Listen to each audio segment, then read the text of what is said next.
Hello, everybody. Welcome to Lorosportspod and SportsCenter with Loro and Matt. And today is a very, very exciting day for the sports world today, as we are going to be talking about our reaction to the end of the ongoing MLB lockout, and a lot of free agent news to be talking about in football, along with franchise tags, big trades, and all that. And for basketball, we'll be talking about what is going on with the Los Angeles Lakers. Matt, how's it going today? Good. Glad to hear that lockout has ended. That's going to be our first topic of discussion here, Matt. So after 99 days, the MLB lockout has ended, and we have a new CBA, and we are going to be playing a full 162-game season, and opening day is on April 7th. Okay. So what is your instant reaction on the lockout ending? And it's great to have baseball back and running for business. It is. Yeah, I think the players, I think I haven't seen the details of it, but I think they were slowly accepting the owner's position, or at least they caved a little bit. So well, now let's get to the good stuff here. We weren't going to do this today, but let's do it today. We are going to make our predictions on who's going to be winning each division, who's going to be in each wild card, who's going to be the wild card teams. As according to Mark Feinstein, the playoff format is now extended to 12 teams as we speak. And we will have a universal DH in the new deal. Oh, wow. Yeah, a lot of big changes. Big changes. So many big changes to the game and pace of play, and also we'll talk about who's going to be going to the World Series, along with who is going to be winning each award as well. Let's start with our divisional picks. So let's start with the NL West, and this one should be an easy one, or it might not, but my pick to win the NL West is the Los Angeles Dodgers. Matt, I know that could be yours as well too. Yeah, I'm going to go with the Dodgers. Padres and Giants, though, they could be nipping at their heels. Giants, obviously, they won last year, and they had a great, very unpredicted season. And the Padres, they dropped, they kind of bombed a little bit as a team, so they'll bounce back this year. I think the order will be Dodgers, Padres, Giants, Rockies, and D-backs. Okay, yeah, that's what I think too. And I also think that the Dodgers, with free agency going to be opening up at 3 p.m. Pacific time, the Dodgers could be making a big splash at free agency. They could be getting Freddie Freeman. They could also be making a trade at the Reds' Sonny Gray. So you better watch out for that. Dodgers are going to be scary still. Right. But losing Corey Seager was a big blow, but I feel like the Dodgers can find a way to figure it all out. I do too. And let's go to the National League Central. That is one of the toughest divisions in the National League. You got the Brewers, you got the Cubs, you got the Cardinals, you got the Reds, but the Pirates are the only bad team in that division, but everybody else is really good. My pick to win the National League Central is the Milwaukee Brewers. Same here. I'm going with Milwaukee. And I think who will finish in second is the Cardinals. Then I think in third place will be the Cincinnati Reds. The Chicago Cubs will be in fourth place, but I think they'll be better than they were last year. And I think the last place team will be the Pittsburgh Pirates. I think the Reds will finish second. And why do you think the Reds will finish in second, though, over the Cardinals? I just think they have a better team. Well, even if they trade Sonny Gray, say if they do, you think it's because of the hitters that they have. Yeah. Like Jonathan India, who was the reigning Rookie of the Year last year. Talk about Eugenio Suarez, that's good. Votto might not be the everyday first baseman. Like, say if the Reds trade Sonny Gray to the Dodgers, they could get Gavin Lux and Trevor Bauer and David Price in that deal. Yep. So let's go to the NL East. That is one of my other favorite divisions to talk about. I mean, the Mets basically won the offseason before the lockout even existed. So my pick to win the NL East, Matt, is the New York Mets.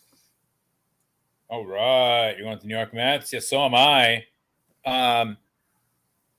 I think that I'm going with the Atlanta Braves.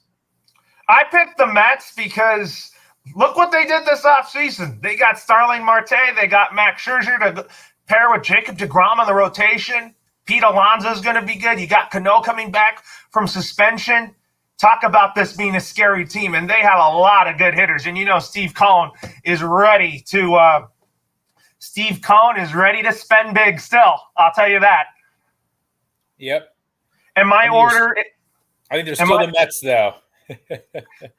My order is the Phillies in second. I think they will improve, and they'll get some pitchers, too, along with the great lineup that they have. The Braves will take a bit of a step back. Third place, with or without Freddie Freeman. And then the fourth place team will be the Washington Nationals, and then the last place team will be the Miami Marlins. Oh, wow. Yeah, I'm going to go with Braves, then Mets, then Phillies, then Marlins, then Nationals. Why the Marlins ahead of the Nationals? The Marlins have a great young team, though, but I just feel like the Nationals are still ahead of the Marlins when it comes to talent. You got Juan Soto, who's the best player in baseball right now. We'll get to talk about him. And the Marlins, they just need more. Yeah, I think they're going to be a young, exciting team, though, and I think they'll overperform a little bit. I think so, too. I could get where you're coming from, but now with this 12-team playoffs here, let's talk about our three wild card teams that will be headlining the National League. I got the Philadelphia Phillies as my first wild card team. My second wild card team is the San Diego Padres, and my third is the Atlanta Braves. Yeah, my wild card teams, there's three of them, right? Yeah, there's three now since it's 12. So basically 12 teams per league, but it's basically the top two teams with the best records in each league get an automatic bye. Yeah, I'll go with mine will be the Padres, Giants are both getting in, and I'm going to go with the Mets. Oh, that's a good pick right there too. But now let's switch to the American League. Let's talk about the American League West. I mean, you and I might be different on this. I'm actually going to change it up a little bit because I picked this team to win it last year. Obviously, they did it. And realistically, the Houston Astros are the better team in that division. But as a fan, as a Dodgers fan myself, I don't like the Houston Astros because of the cheating scandals that they've gone through with the sign stealing and all that. My pick to win the American League West is, I think this is finally their year, the Los Angeles Angels of Anaheim. Yeah, I'm also going to go with the Angels. I know it's crazy. I picked them last year with you, and I'm going to go with the Angels winning it first. Then I'm going to go with the Astros second, Mariners third.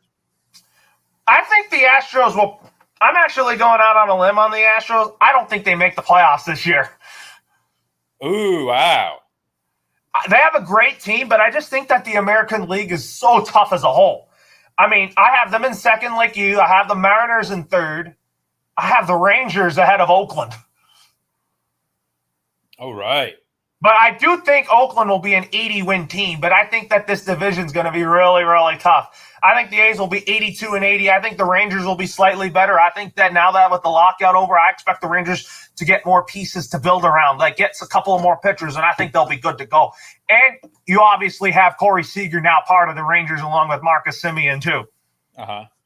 So that's what I have in that order for the American League West. Now to the American League Central. This is your team right now. I didn't even pick your Detroit Tigers to win the division just yet. But I do have them finishing in second too, behind the Chicago White Sox. They're my pick to win the American League Central.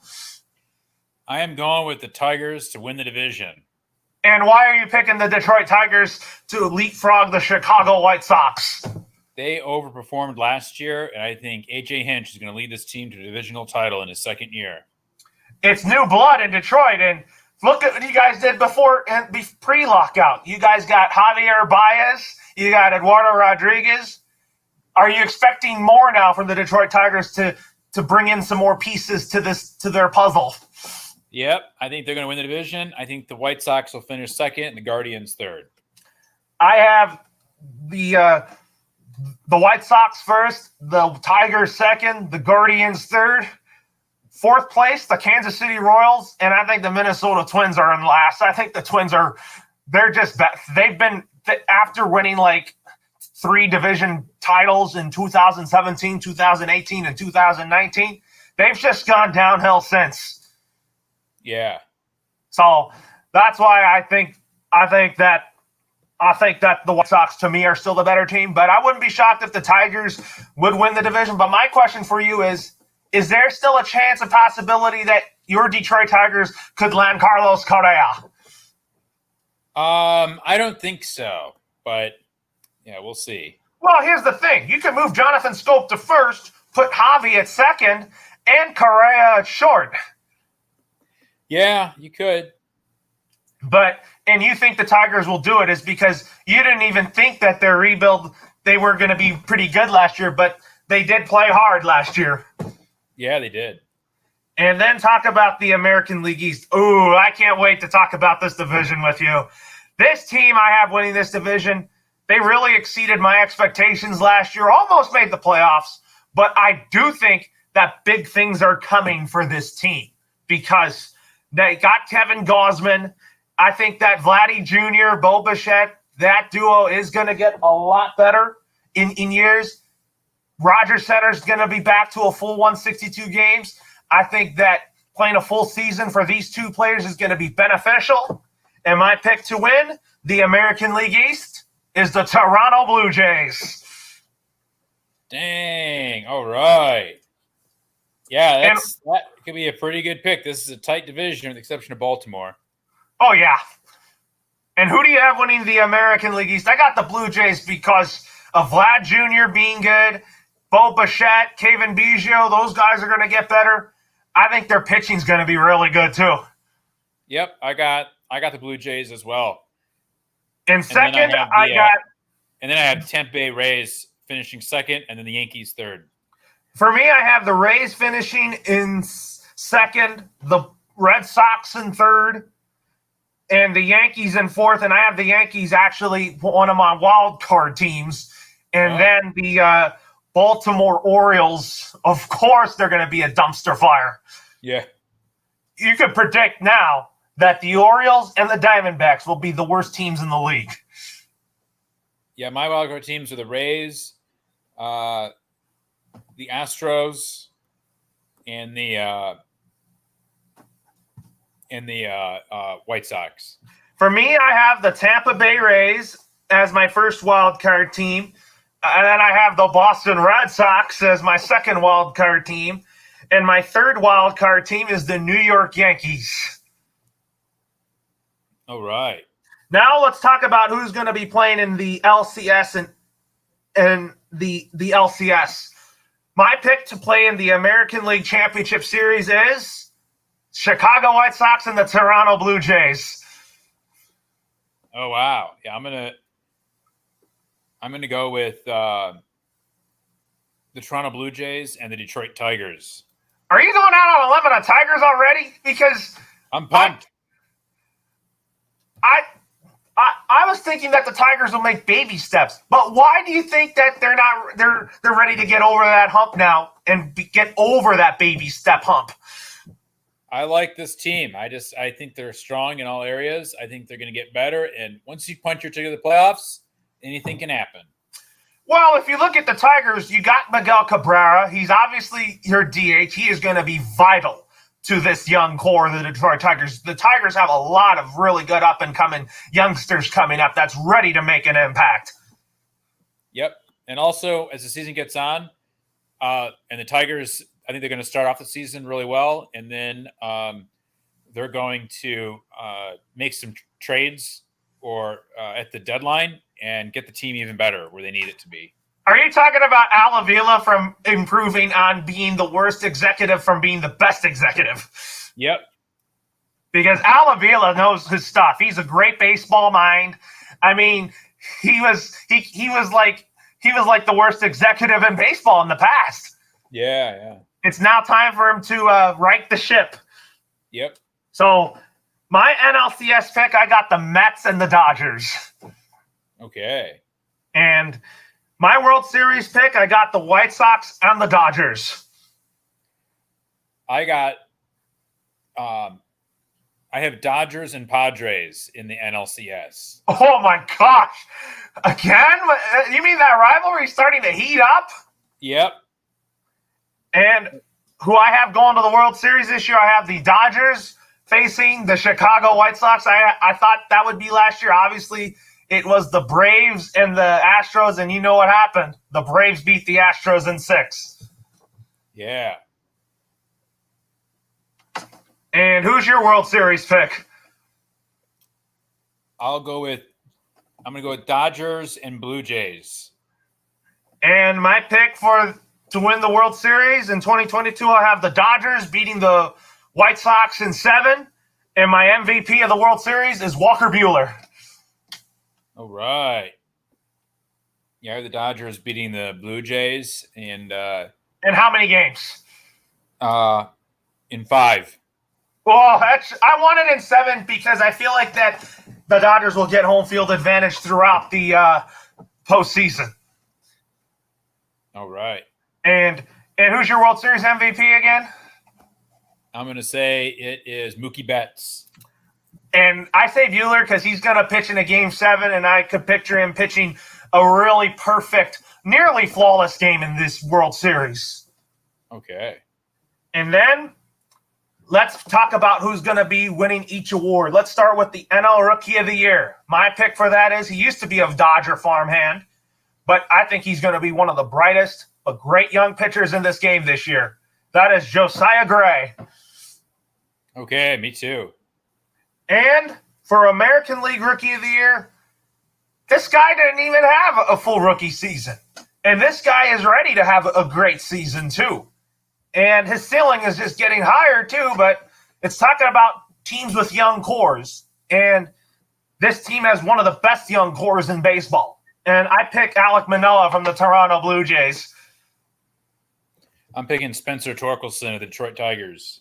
You mean he's going to get called up and then he's going to make an impact right away? Yeah. I could see that. I mean, Spencer Torkelson's not far off from getting a call up to the bigs. I mean, Casey Mize has been great, and I think he's going to continue to get better, and we'll go from there. But now let's talk about managers of the year.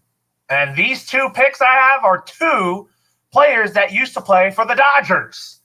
And my pick for NL Manager of the Year is Dave Roberts of the Los Angeles Dodgers. All right. And what about you? Why do you say that? I think Dave Roberts continues to get better when it comes to managing a team. He's already the right person to be in charge, and I do think that he has a really bright future continuing to manage the Dodgers well into the future. Okay, that seems pretty good. And who's yours? National League Manager of the Year pick? I'm forgetting the Padres coach. Hired. Bob Melvin. Yeah, I'm going with Bob Melvin. Why? Is it because he went from the American League to the National League? It's because he's going to take that team to the NLCS after a bad season last year. A bad second half for the Padres too, you know. Yeah. And then American League Manager of the Year, I'm picking Alex Cora. Because Alex Cora, don't forget about his reputation in the sign stealing scandal. The guy is already the right fit to be the Red Sox manager. I'm picking A.J. Hinch. And why do you pick A.J. Hinch to be American League Manager there? He did it in Houston, but do you see him doing it in Motown? Yep, I sure do. And my pick for the National League Cy Young Award, I'm picking Walker Buehler of the Los Angeles Dodgers. This is his year to win his first National League Cy Young Award. Yep, me too. And my American League Cy Young Award pick, I'm picking Garrett Cole of the New York Yankees. Oh, yeah. That is a close one, yeah. I think I'll go with Garrett Cole, too. Yeah, I think don't rule out guys like Verlander, who's going to be back. He's going to have a great comeback season. Also, don't rule out Hyun-Jin Ryu from the Toronto Blue Jays. Also, don't rule out Lucas Giolito from the Chicago White Sox. Uh-huh. Also, I'll throw in there in the mix Jose Barrios from the Blue Jays. What about Dylan Cease of the White Sox? Don't rule him out, too. And let's talk about who's going to win the MVP awards. I have both players from SoCal teams winning it this year. I got for NL MVP, I got Mookie Betts from the Los Angeles Dodgers. All right. And what about you? You have this is for MVP, right? National League MVP. Oh, National League MVP. Yeah, I'm going to go with I'll go with Mookie Betts, who will win National League MVP and World Series MVP in the same year. Oh, that would be something. But don't rule out guys like Bryce Harper or Christian Yelich in the mix.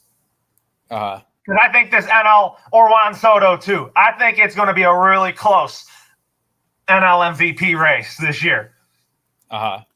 And my pick for American League MVP, this might be one of the closest that's ever been. Because last year, Shohei Ohtani won it. Shohei and Mike Trout could be toe-to-toe here. But I think Mike Trout wins it by one vote. Shohei won it last year, right? Yeah, he did. Yeah. I want him to do it again. I just think what he's doing is so cool. I think I'm going to go with Vlad Guerrero, though. And why do you pick Vlad Guerrero over Mike Trout? It's a close one. I just think they'll want to give it to a younger guy. But, yeah, this could be the Angels' best season under Mike Trout, which makes you think Trout and Shohei Ohtani can win it. But I have the Blue Jays winning their division as well, so I think it'll go to Vlad Guerrero Jr. Yeah, I think that if you look at it, the Angels last year, they weren't healthy. I think this year, with Mike Trout and Anthony Rendon back, you better watch out for the Angels. And when they added Noah Syndergaard, you better watch out for the Angels too. I just feel like that they need to add a left-handed starter, and I think they're set. Because I feel like that pitching really held them back. Yeah.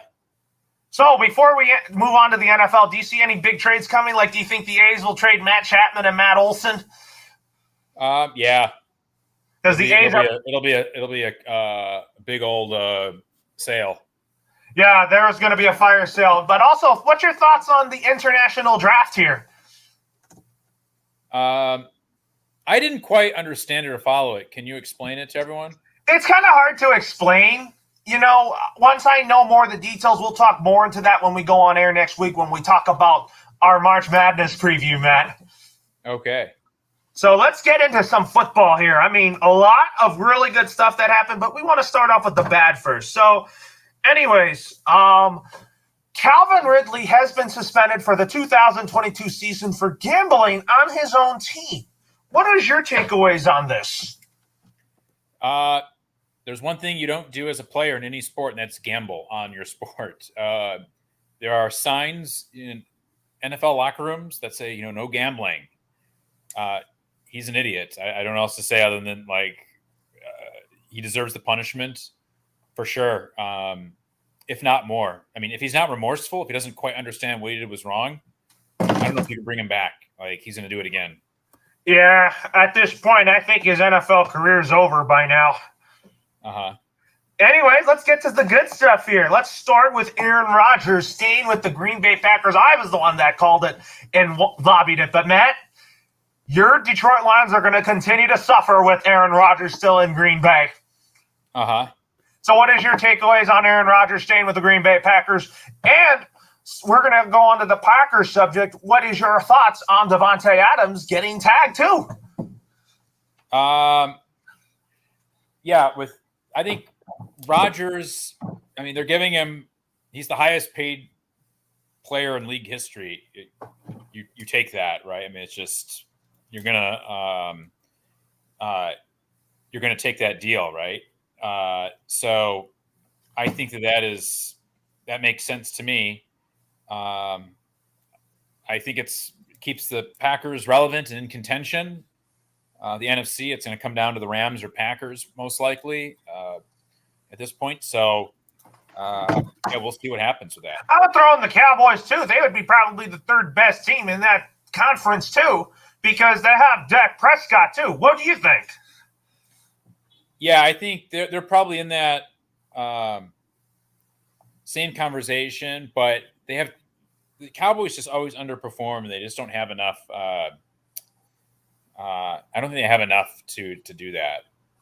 Oh, no, they do not have enough. That's for sure here. But anyways, talk about one of the blockbuster trades of the NFL offseason, which I think will go down as one of the best trades in NFL history. Russell Wilson is headed to the Denver Broncos for Drew Lock, Noah Fant, Isaac Harris, and 2 first-round picks that the Seattle Seahawks are getting back in return. And the Denver Broncos needed to swing for the fences at quarterback. And in my mind, I was telling you, the Denver Broncos need to get a young quarterback. They need to get a rookie quarterback to pair with Nathaniel Hackett, because I felt like that the Denver Broncos were still in a rebuild type mode, but they weren't in a win now type mode. But they proved to me that they needed to get the quarterback position right, and that is Russell Wilson now in Denver. What is your takeaways on this, Matt? And how do you like this Denver Broncos team right now? Well, I like them. I think they have a lot of weapons.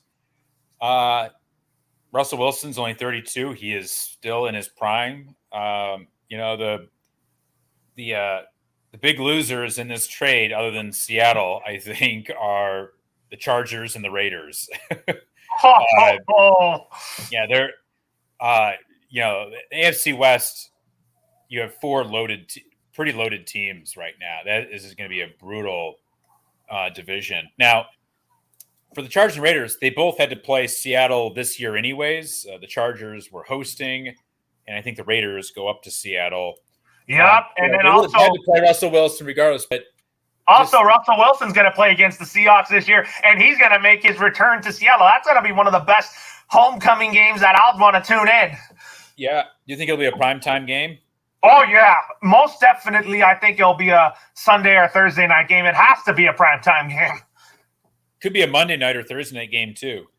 So I think that the Denver Broncos really got it right with the quarterback finally. I was kind of thinking that they should have gone with like Kenny Pickett, Malik Willis, so that Nathaniel Hackett had his own guy. But in the past, Nathaniel Hackett failed EJ Manuel. He did well with Kyle Orton. He did okay with Blake Bortles. And he did great with Aaron Rodgers. Yeah. So basically, the Denver Broncos are set to win now. And do you still think that the Kansas City Chiefs are still the better team in that division despite the Broncos getting Russell Wilson? Yeah. I think that – say the question again. Do you still think the Denver Broncos – do you think that they can leapfrog Kansas City with Russell Wilson, or is Kansas City still the team to beat in the AFC West? Kansas City is still the team to beat. Yeah, they're still the team to beat. And, you still need to see if, Russell Wilson, he's pretty good. And that's a huge improvement and a very good signing for the Broncos. But sometimes it takes a while for team chemistry to come together. So, we'll see how quickly it comes together for Denver or not. Denver, though, has kind of an easier schedule because, remember, they finished 4th in the AFC West last year. So they're playing like the Jets, this year from the AFC North. Well, AFC North is kind of tough, but they'll be playing the Ravens. So I guess, they don't get much of a break there.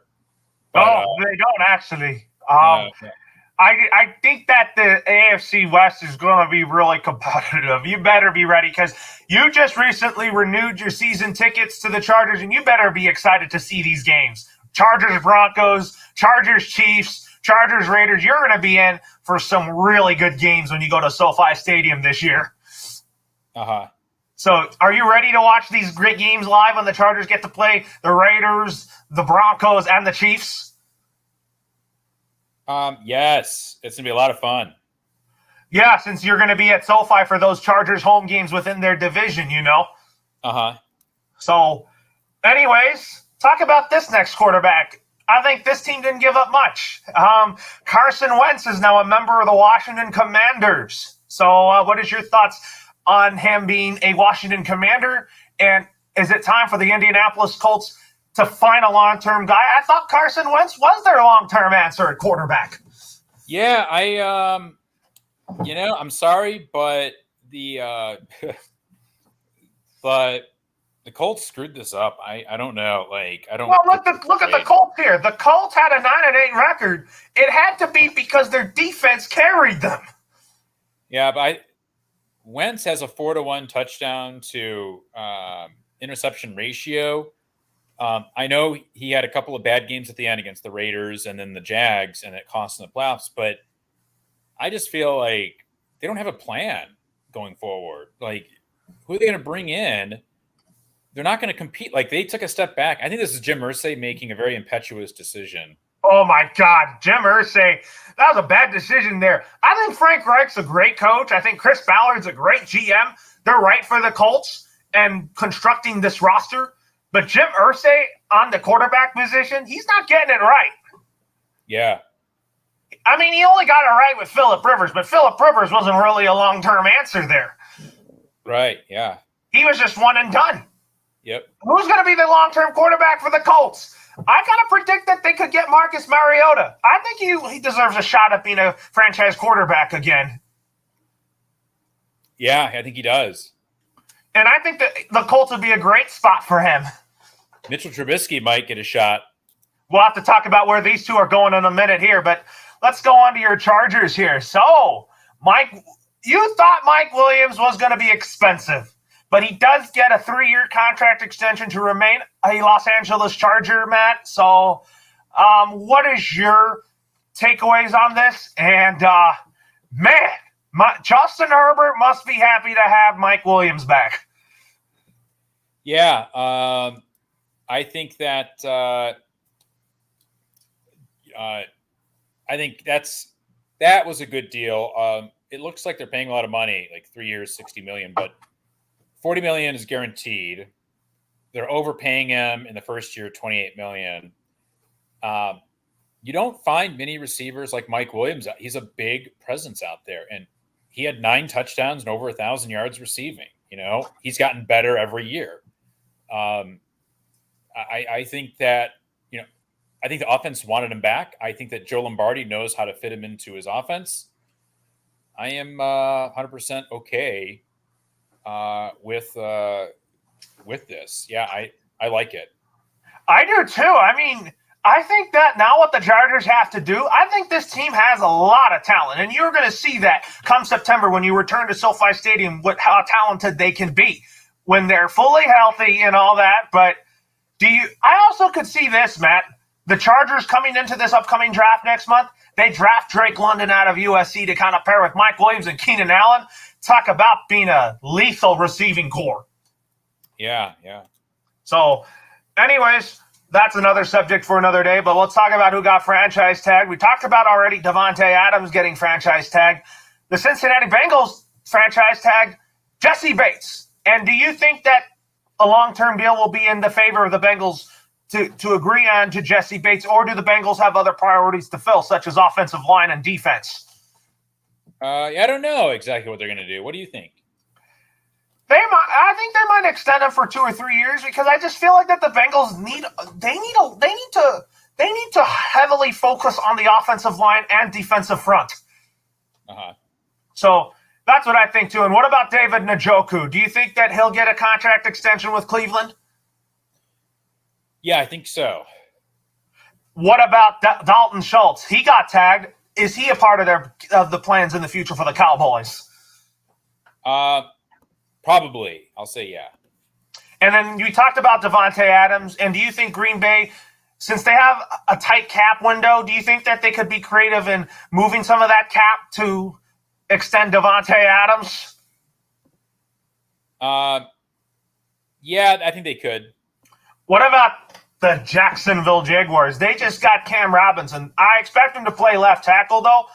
But I do still expect the Jacksonville Jaguars to get another tackle. I still expect them to get a right tackle, and I still expect them to get Evan Neal with the number 1 pick. So Cam Robinson is part of the Jaguars' long-term future, though. Yeah. What do you think? Yeah, I think so, too. What about the Kansas City Chiefs tagging Orlando Brown Jr.? Do Do you sign him or do you let him play on the tag and then tag him again next offseason? I think you tag him. You mean if the Chiefs fail to give him a contract extension by July 15th? Right. And then the Dolphins, they tagged Mike Gesicki. And he might be paid as a receiver, though, but I do think Mike Gesicki is a big part of the Dolphins' long-term plans at tight end. And I think that he's going to be a good security blanket for Tua Tagovailoa. Yep. Do you think he gets a long-term deal in Miami? Yeah. And then this guy, Matt, I'll tell you, they were anxious to still get a long-term deal with this man, Chris Godwin, who got tagged by the Bucs. What do you think? Yeah, I think they need him, especially they want to bring in a quarterback. Maybe they'll bring in Jimmy G. Let's talk about that. Let's talk about some free agent predictions here. So let's start with Marcus Mariota. You know where I predict he's going to sign with? The Indianapolis Colts. They need a long-term quarterback. Mariota needs another shot at being a franchise quarterback. Yeah, they could do it. Yeah, I think the Raiders will consider those offers, especially like if they can get some picks or something to boost up their offense or defense now that they're in the toughest division in football. Yeah, Mariota would be a really good starter for the Colts here. But Jimmy G, where do I think he'll get traded to? Tampa Bay? Tampa Bay.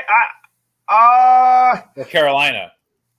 I'm going to say, oh, man, this is tough. The quarterback market, I'm going to say the Houston Texans because I want him to compete with Davis Mills to be the starting quarterback in Houston.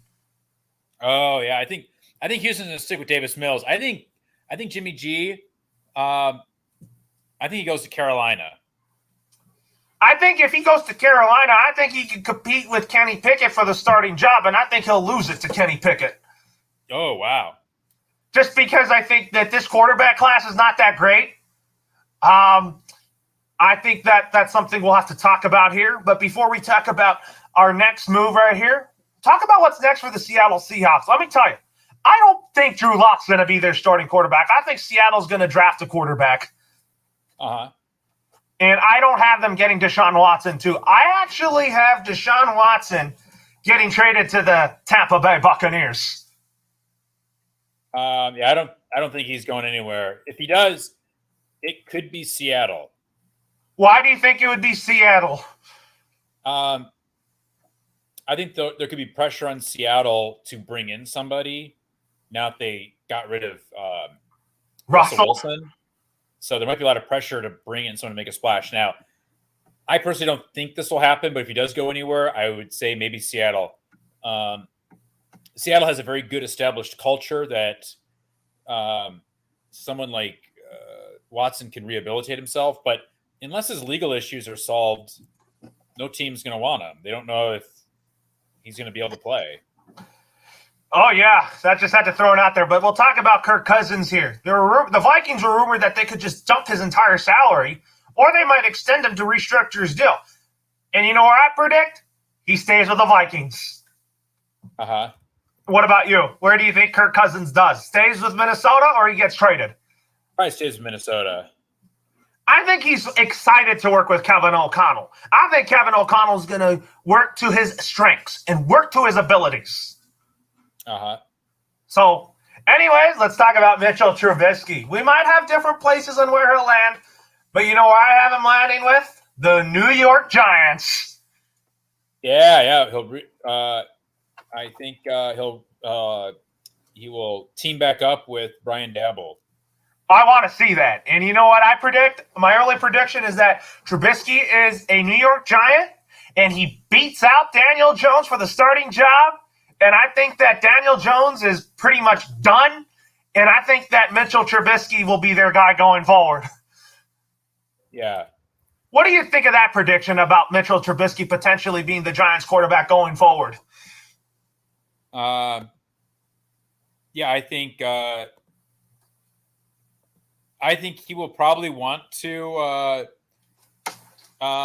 make a switch. I think maybe go try Mitchell Trubisky out. I don't know. I don't think Trubisky's the answer, but I don't think Daniel Jones is either. It should be a good fight. Yeah, good fight for that quarterback job, but I would pick Mitchell Trubisky to beat out Daniel Jones in a heartbeat. So, and I do think Brian Dable is the right coach for the Giants, but I am not going to say the Giants are going to have a winning season in 2022. I need to give it time. I do think that he is going to be the right fit for this job. I think he and Joe Shane are going to do great things for this organization, but I do think that it's going to take time, and I think John Mara is going to be patient with that pairing. He was not patient with Pat Shurmur, nor was he with Joe Judge. Right. So, talk about Cordell Patterson. Does he stay with the Vikings, the Falcons, or does he sign with a different team like the Patriots or the Raiders? I think he will. I think he'll stay with the Vikings. You mean stay with the Falcons? Or Falcons, yeah. And then talk about Allen Robinson. He's not going to be a Bear anymore. I'm going to say that he goes back home to the Jacksonville Jaguars. Yeah, all right. And what do you think? Yeah, I think that's possible. And think about it. Speaking of the Jaguars, I expect them to be very active this offseason. What about you? Yeah, I think so too. So, do you think that do you think the Jaguars can win the offseason? Yeah, I think that Doug Peterson was going to go all in for sure. And do you think the Jags can leapfrog the Titans in the AFC South? No, not this year. Why do you not? I think so. I mean, we both have different opinions on the Jags, but the reason why I say that is because I really am excited, and I'm confident that Doug Peterson's going to turn the Jaguars around. Yeah, I guess that's possible, yeah. Because this division's so wide open. Titans, their offense is built around Derrick Henry. Ryan Tannehill's more of a game manager. That's why I think Trevor Lawrence is ready to make a big leap this year, which I'm confident in. But do you think that he's going to be better this next season? Yeah, he'll be better.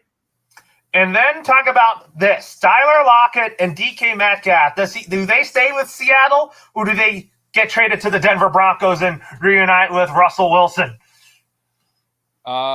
They will. I think he stays. He doesn't go to Denver.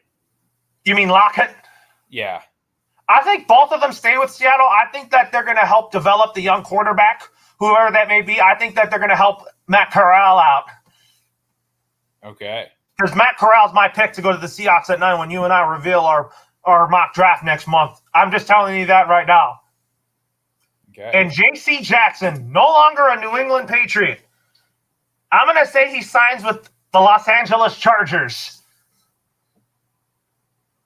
Oh, interesting. Why do you think that? They need a corner. I think that you pair him with Asante Samuel Jr. and all that. I think that's definitely going to be a great pairing there. But I do think that the Chargers will address their pass rush needs in the draft, and that they go get someone to pair with Joey Bosa. Yeah, they need to fix the pass rush, and they need to strengthen the secondary on defense. So bring in a couple of weapons on defense, and they should be good to go. And how confident are you on Brandon Staley in year 2? Well, I am. It's a tough division he's in. So we just need to figure out if he can coach in a division like that. I like he's aggressive. I like how he's opened up the offense. And we just need that defense to click. And he's a defensive guy, so it's on him. And he also point out he used to be a quarterback in college, so he's kind of helped Justin Herbert with his development and somehow.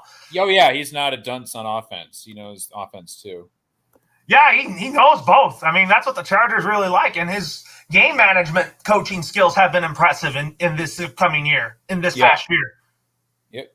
It's been so much better since Anthony Lynn departed. Yeah. And now with the 49ers as an assistant head coach to Kyle Shanahan. Let's talk about your Detroit Lions. How confident are you in Dan Campbell in year 2 as he continues this rebuild within Detroit? I'm pretty confident. Yeah. And what do you think the Lions need to do this offseason for them to keep up with Green Bay? I don't think they're going to keep up with Green Bay, though. I just think that we will see gradual improvement from the Detroit Lions. Yeah, they'll win a few more games this year than last year. They need to – I would draft for defense. I'd try to go all in on defense and then maybe get an extra playmaker on offense. Yeah, I have the Lions getting a receiver with the 32nd pick in the draft, and I have them getting a pass rusher in the 2nd pick. I have them all in on Aiden Hutchinson. All right. Even though he is on your enemy school at Michigan. Yeah. Wouldn't you mind having Aiden Hutchinson be a Detroit Lion? I'd be fine with him. Yeah, he's good.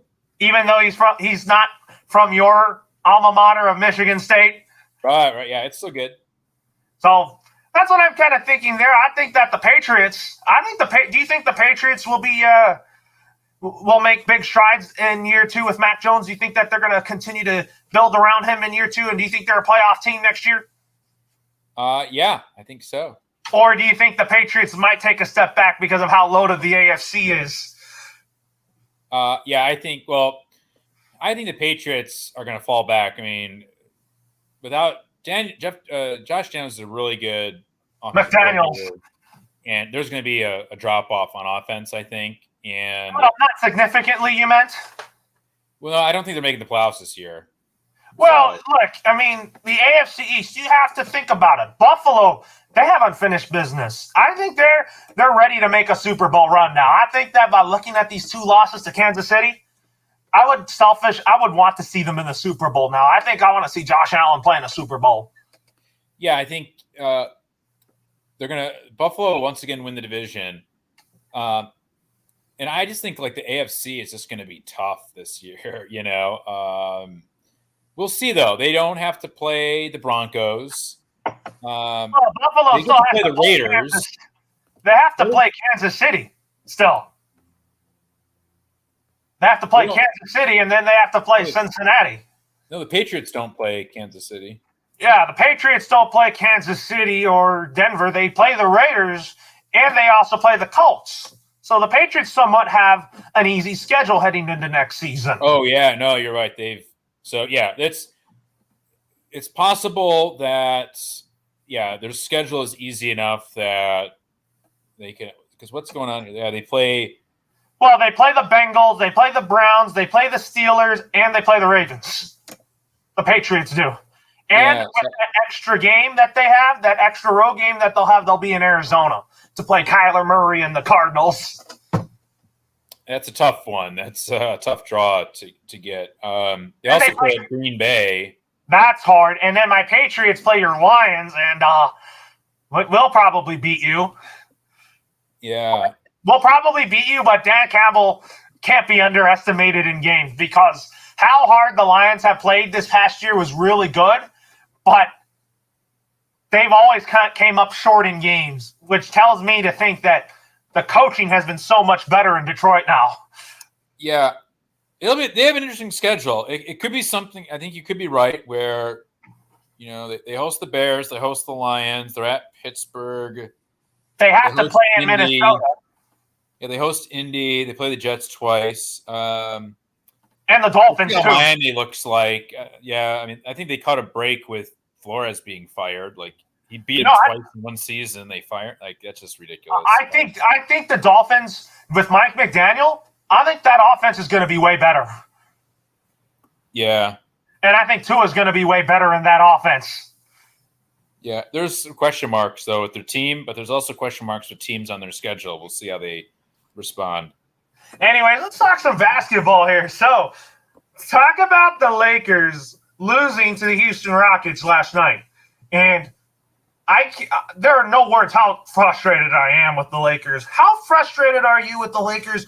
And what needs to happen if the Lakers want to still be alive? Right now, they're 9th in the play-in tournament, and luckily they're going to catch a break. New Orleans is not going to win that many games. The Portland Trail Blazers are not going to win many games. The Lakers need to wake up. They do. Yeah, I mean, it's the Lakers. I don't blame them though. Like, they're an old team and they have an injured Anthony Davis. Like that's it. You can't go old. Like last offseason when they brought in Melo and Russell Westbrook and they got rid of some younger guys. Like, I thought, okay, they're going all in on this. And they're going to stink because of it. Like I didn't have any illusions about what they were going to be. So I'm not disappointed in them, I guess, but yeah, God, that record 28-37. That's not. I don't think. Will get fired at the end of the season. Why do you think Frank Vogel's going to get fired at the end of the season? Someone has to be the fall guy, and it's going to be him. It's not Pelinka, and it's not Jeannie Buss. Well, yeah, she won't be. She's not going to fire herself. Yeah. It's not Pelinka. It's not Jeannie Buss. But if Frank Vogel gets fired, then yeah, time to move into a new direction that could help the Lakers. Get back to being relevant again. Right. Yeah. But speaking of which, sticking to the basketball subject, the Phoenix Suns, they're the first team to clinch a playoff spot. They beat the Miami Heat last night. And does this team do you pick them as your early favorite to win the NBA title? Yeah, they played really good against Miami yesterday. Wow, I watched part of that game. They just looked in control. And yeah, they have all that you could ask for. They have the talent, they have the coaching, they have the experience from last year. And I think that the Western Conference is weaker this year than it was last year. It's still pretty tough, though. It is, but I think Phoenix, they're 8.5 games above the Grizzlies, 9 above the Warriors. So they have that conference on lockdown. And then from the East, I mean, they could play Miami in the championship, but they routed them last night.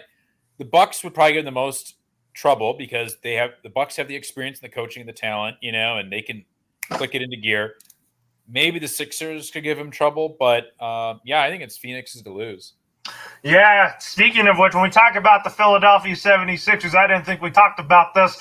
Who do you think won the Ben Simmons and James Harden deal? I think it was the Philadelphia 76ers. They are better without Ben Simmons. They're much better offensively. They're more dynamic, and James Harden gives them the clutch gene that they need. Yeah, I think they won Brooklyn. I don't know what's going on with that team anymore. But yeah, Philly probably is better off without Ben Simmons, though. Yeah. And then talk about the Boston Celtics.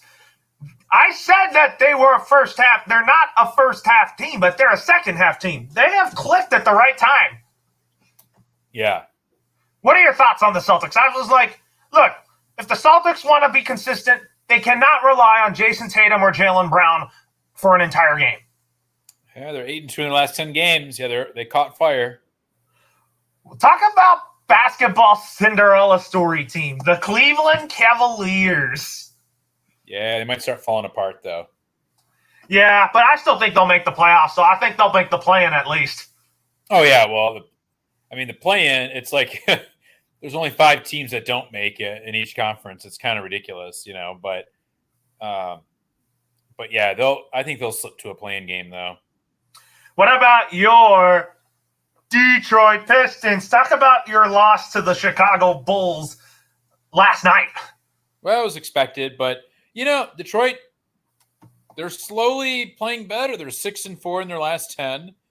Yeah, I think Dwayne Casey has them on the right track. I know the record doesn't show it, but they are getting better.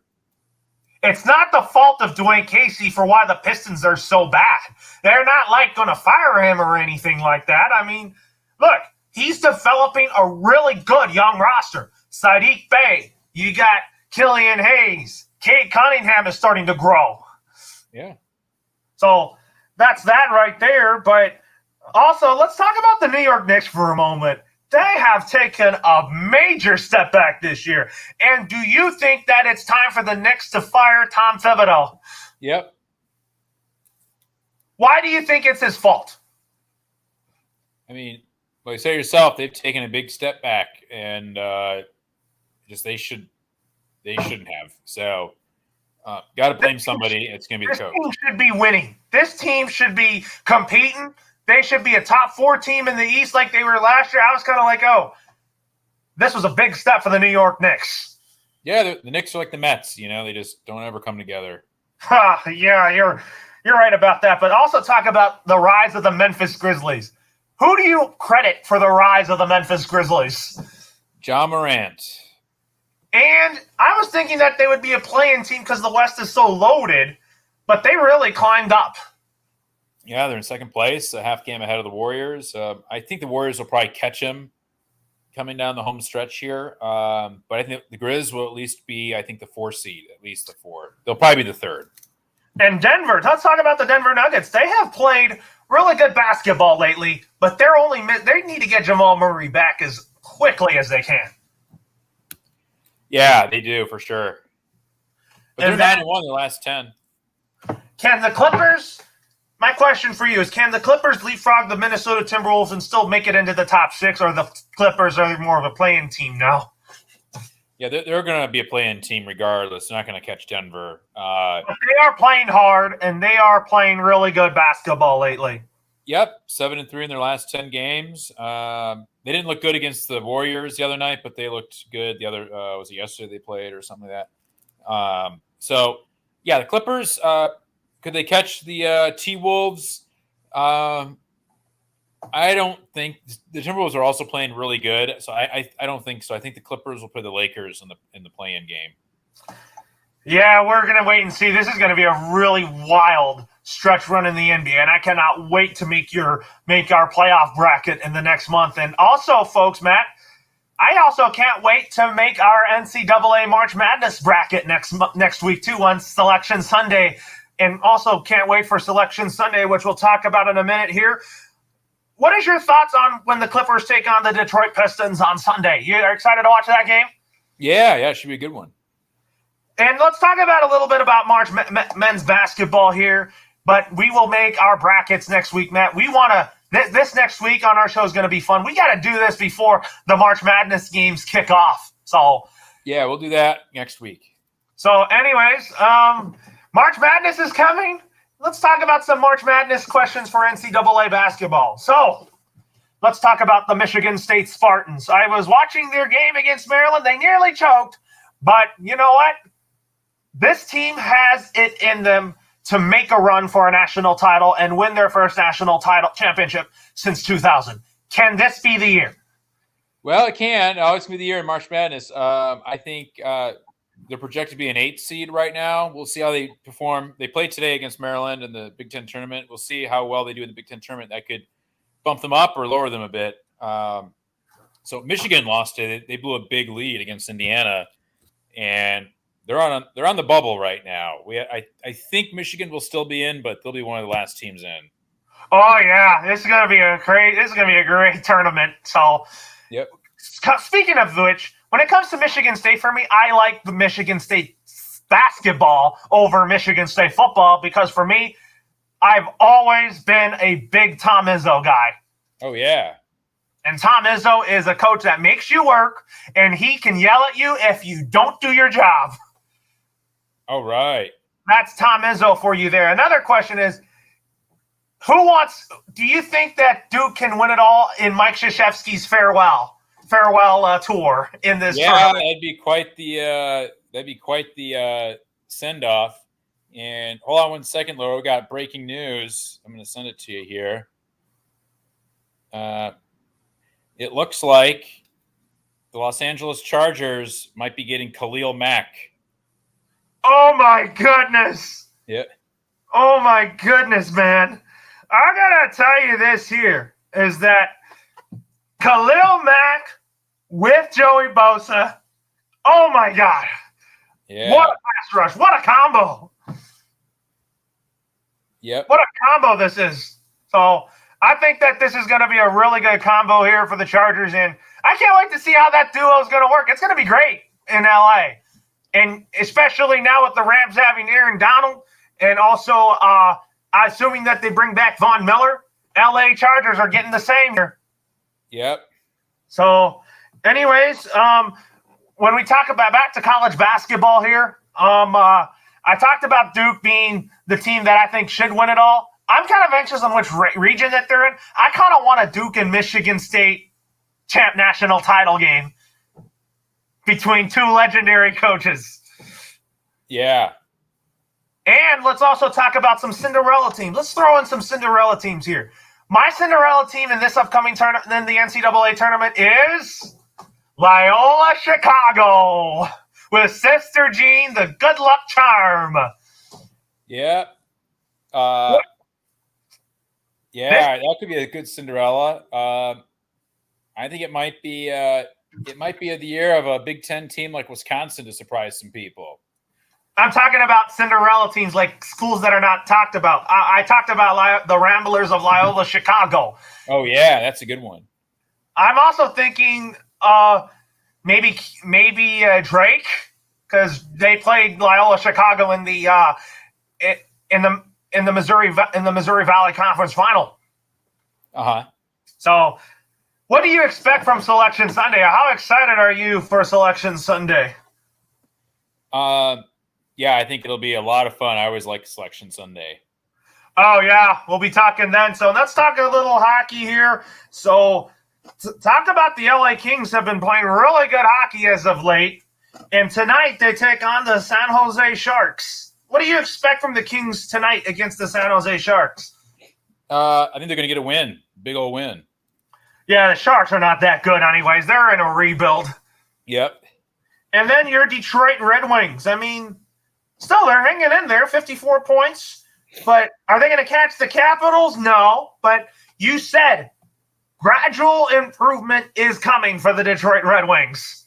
Yep. They laid a stinker the other day. They lost 9-2 at home to Arizona. Oh, my God. Yeah. So I always said, though, like with young teams, there's going to be some just head-scratching losses, and there'll be some great wins. And chalk that one up, just burn the tape and move on, and get back out there. So they'll be fine. This year, if they make the playoffs, it'll just be a huge bonus for them. But, they're in the right direction. Basically, based on what I'm hearing in the Khalil Mack trade before we call it a day here, the Chargers sent a second-rounder and a sixth-rounder for Khalil Mack. I'm going to tell you this. Does this change the reputation of Dean Spanos from being the worst owner to being a best owner? Yeah, well, they needed rush defense, and they just solved the problem right with Khalil Mack. So they sure did. But do you still think that Dean Spanos is the worst owner in the NFL? No, I thought Mike Brown was until this past year. I think the worst. I would say no. I take that back. I think the worst owner is Daniel Snyder. Oh man, yeah. I don't like that dude. To me, it's Daniel Snyder and Jimmy Haslam. Yeah. And Stephen Ross too, but that whole also Stephen Ross is terrible. So is the Texans owner. I forget his name. Oh, you mean Kyle McNair? Yeah. And Sean Conn? He might be better this year though. Yep. But anyways, Matt, we'll touch base on when we'll do a show next week and get ready to make our March Madness brackets and get ready for Selection Sunday. That's going to do it, and we'll see you next week. See you next week, Loro.